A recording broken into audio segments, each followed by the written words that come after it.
основные игроки, производители нефти, оказались в некоторой растерянности.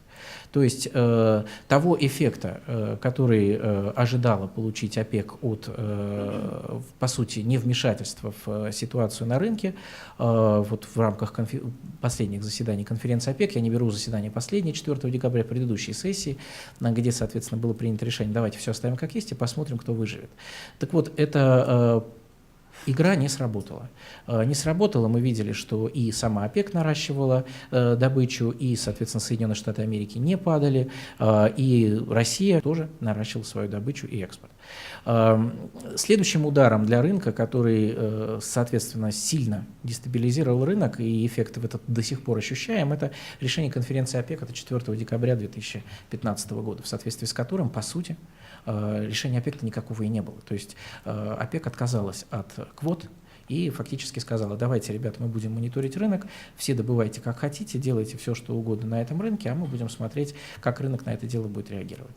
На этом фоне понятно, что основной причиной того, что ОПЕК фактически отказался, вроде бы в тех условиях, в которых он мог сыграть какую-то роль, от режима соблюдения квоты, режима там, изменения квоты и так далее, с тем, чтобы как-то поддержать ситуацию, связана ситуация, конечно, с Ираном.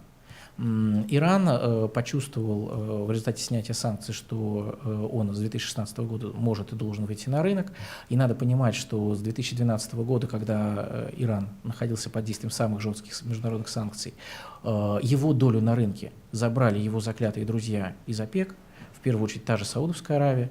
И получается, что сегодня проблема того же Ирана заключается в том, чтобы вернуть потерянную долю на рынке, которая была потеряна в период действия санкций.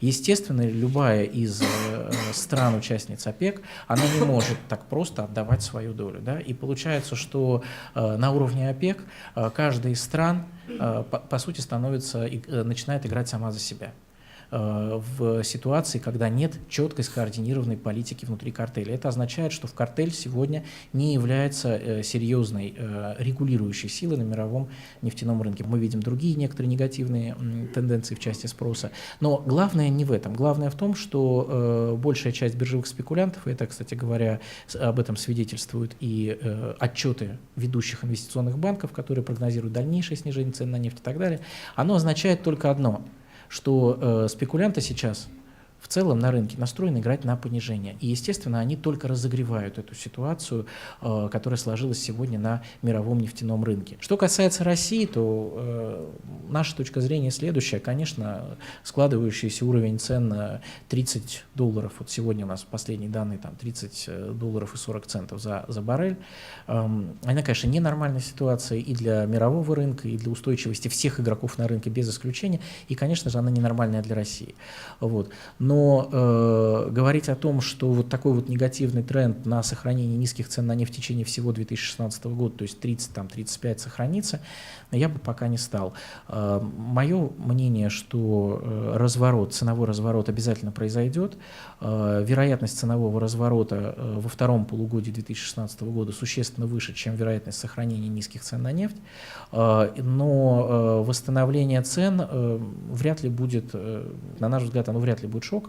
Скорее всего, восстановление цен может отыграть от текущего цены где-то порядка $15-20. То есть цены к концу 2016 года вернутся на уровень $45-50.